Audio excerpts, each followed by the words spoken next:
Alexa Peterson, professional softball player and former All-American at the University of Oregon. We're going to chat a little bit about her journey from young player to professional today. What are some of the things that you first remember about softball, first playing? Well, I started playing when I was about 5 years old, and my earliest memory is with my dad. We used to go into the backyard, and he was teaching me all the rules to the game, and so that was just a great time that I could share with my dad, learning the game. When you first started playing the game, what drew you to softball? I know you played it with your dad in the backyard, but what about the game specifically did you enjoy?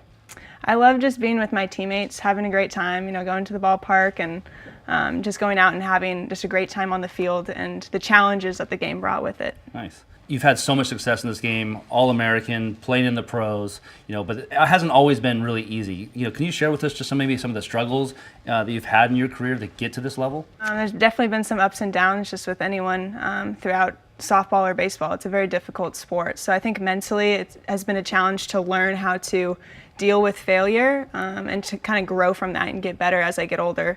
Kind of that failure recovery idea. And then other struggles I've kind of gone through was trying to figure out how to get my bats to stay in the zone as long as possible. I had a lot of strikeouts, and so I think with working with you, that's helped me a lot, just getting my bat through the zone, being on plane for a long period of time. Is there anything in the game, a game that you lost, or any kind of season that ended the way that you didn't want to? Some adversity that really hit that you learned from and was able to get better the next time around?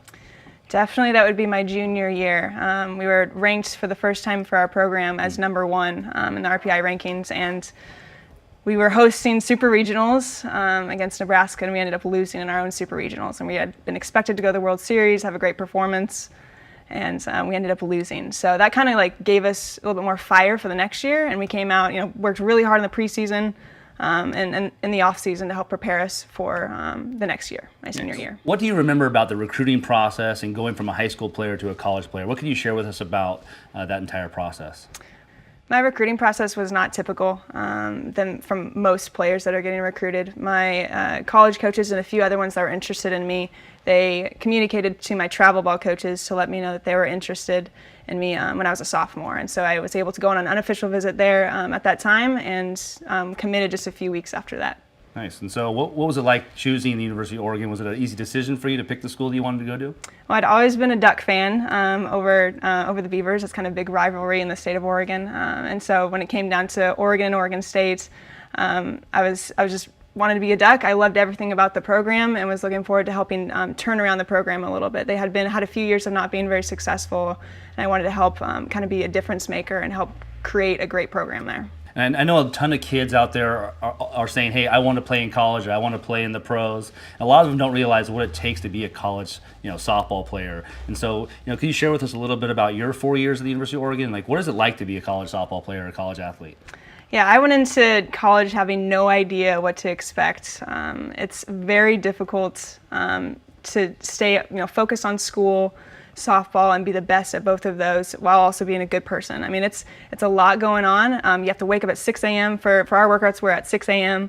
We'd go, then after that, at about 8 o'clock, we'd go to class, and we'd have class all the way till the afternoon.